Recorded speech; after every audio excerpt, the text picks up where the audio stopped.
que foi um primeiro tempo assustador, não só pelo nível de jogo que o Botafogo apresentou, pela qualidade do jogo, né, do Botafogo, mas pela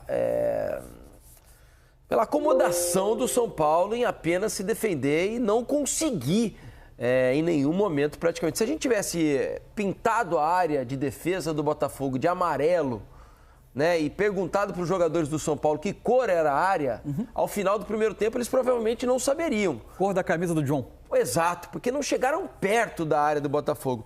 Foi assustador. Um primeiro tempo, a gente vai ver os números do jogo já, mas o primeiro tempo terminou 11-1 em finalizações e essa finalização do São Paulo absolutamente não teve nenhum perigo. Então, só o futebol explica como um jogo assim terminou 0-0 no primeiro tempo, né? Aliás, o São Paulo fora de casa não tem conseguido produzir bons momentos, né? Não. Conseguiu produzir alguma coisa depois da mudança, né? Segundo tempo Tem um período ali de 15 minutos entre a troca em que entra o Wellington Rato, sai o Rafinha. Até o Botafogo depois fazer as trocas dele, conseguir mais ou menos reequilibrar o jogo, mas nunca voltou a ter a avalanche criativa que teve no primeiro tempo. Os 45 primeiros minutos, é difícil você olhar um aspecto do jogo em que o Botafogo não tenha sido tremendamente superior, em que o São Paulo não tenha sido totalmente superado. Mesmo, né? Se o São Paulo saía para pressionar a saída de bola do Botafogo, fazia de uma maneira descoordenada, em que os volantes por trás ficavam com muito espaço para cobrir. E o movimento ou do Almada ou do Savarino vindo buscar por dentro, eles giravam e o Botafogo saía para jogar. Se o Botafogo ia pressionar o São Paulo na saída de bola, individualizava quase toda a marcação, limitava o São Paulo a bola longa, que eventualmente o Calleri poderia sustentar, mas Lucas e naturalmente o Willian não iam ter essa capacidade. O Willian e Lucas, aliás, acho que é um outro aspecto desse plano do São Paulo que terminou para mim por não funcionar. Quando eu olhava o início do jogo, a gente via a linha de 5 do São Paulo, o Alan Franco, o Arboleda e o Sabino, Rafinha e o Wellington. Dá até para mostrar aqui. Muitas vezes você viu o São Paulo nessa situação aqui para vir defender. E o Willian e o Lucas Moura, mais ou menos nessa posição assim. Eles não faziam, não era um 5-4-1 defensivo. Não. Era quase um 5-2-2-1. Só que como esses jogadores não tinham, aparentemente a ideia talvez fosse congestionar mais o centro, onde o Botafogo coloca 4 homens por dentro, né, os 4 jogadores mais ofensivos, e deixar ao lado os laterais do Botafogo para o combate com os laterais. O que acontecia muitas vezes era que o Willian e Lucas eram atraídos para pressionar a saída de bola do Botafogo, distanciavam demais de Luiz Gustavo e Bobadilha, e toda essa região aqui da frente da defesa do São Paulo, sobrava muito espaço e sobrava jogador do Botafogo por todos os cantos. Então, o Botafogo entrava, fosse por combinação pelo lado, conseguia infiltrar pelo meio. Os jogadores do Botafogo chegavam em zona de finalização com muita facilidade. Por quê?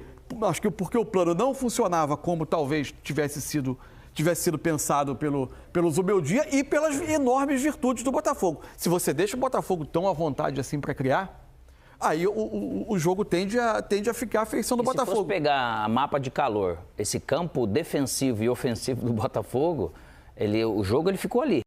Esses 3 homens da frente do São Paulo, com pouca combatividade, assim, sabe? Aquele negócio de intensidade para marcar, então não ajudava praticamente nada.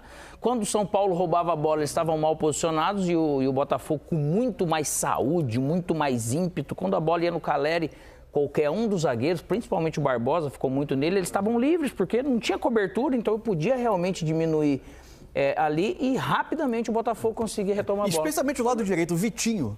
Fez um grande jogo, né? O Vitinho sobrava, porque muitas vezes o Luiz Henrique descolava ali do centro, às vezes ocupava o Wellington, o Vitinho sobrava. Ou então ele atraía um dos defensores para longe, o Vitinho atacava aquele espaço. O Wellington com muita dificuldade de lidar ali com a questão com o Vitinho. Depois a gente até fala, vamos ver os números, a gente fala do segundo tempo das mudanças do São Paulo, que são importantes. E a gente até falava na seleção que faltam movimentos para coordenar o lateral, apoio e profundidade. O Luiz Henrique hoje deu aula disso, né? Ele e o Vitinho fizeram muito bem. O Luiz Henrique, hora veio por dentro para a passagem do lateral, hora por fora. Mas vamos colocar aqui os números do jogo para depois a gente falar isso.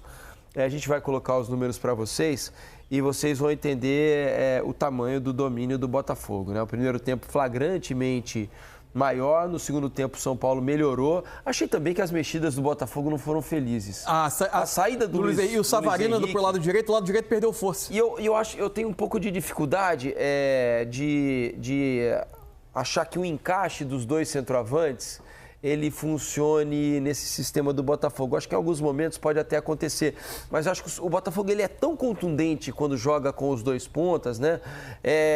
Que a partir do momento que entrou o Tiquinho e não saiu o Igor Jesus, né? Eles ficaram com dois ali dentro da área.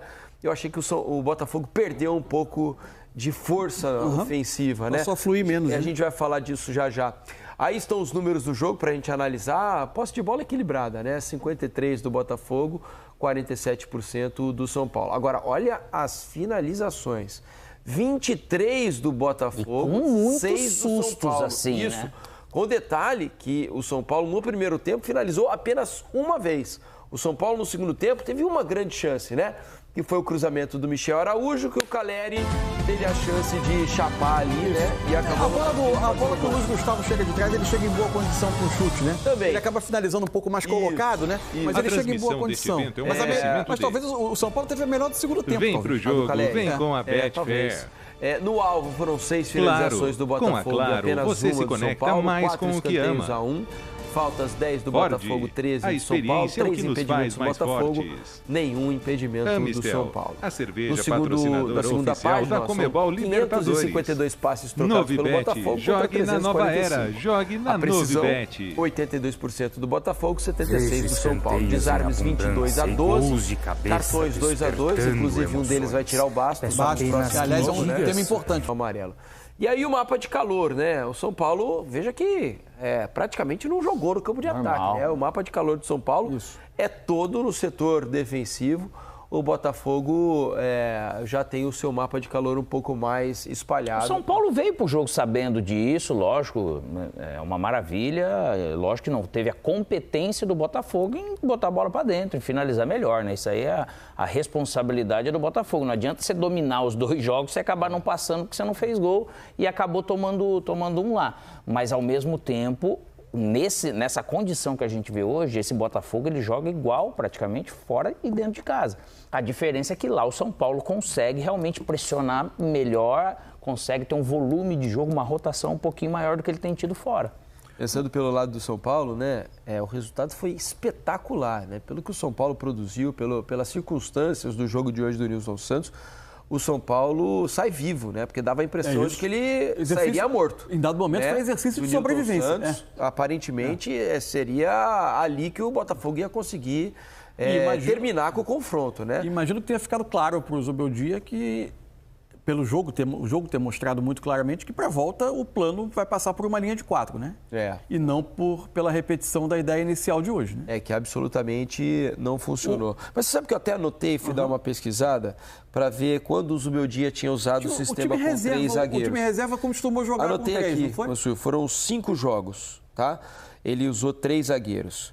Ele usou nas vitórias, 2 vitórias contra o Vitória. Quando a do Morumbi era time reserva. E time 2-1. Bem mexido, Ele ganhou do Cruzeiro, fora de casa, também com reserva. 3 zagueiros, e a vitória recente. Agora a última. Teve um empate em 0-0 com o Palmeiras.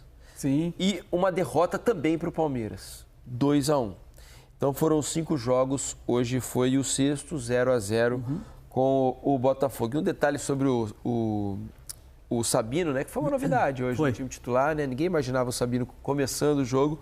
Ele foi titular, contando com o de hoje, em 7 dos últimos 10 jogos. Então, claramente, está ganhando espaço, né? No time do São Paulo. Em algum momento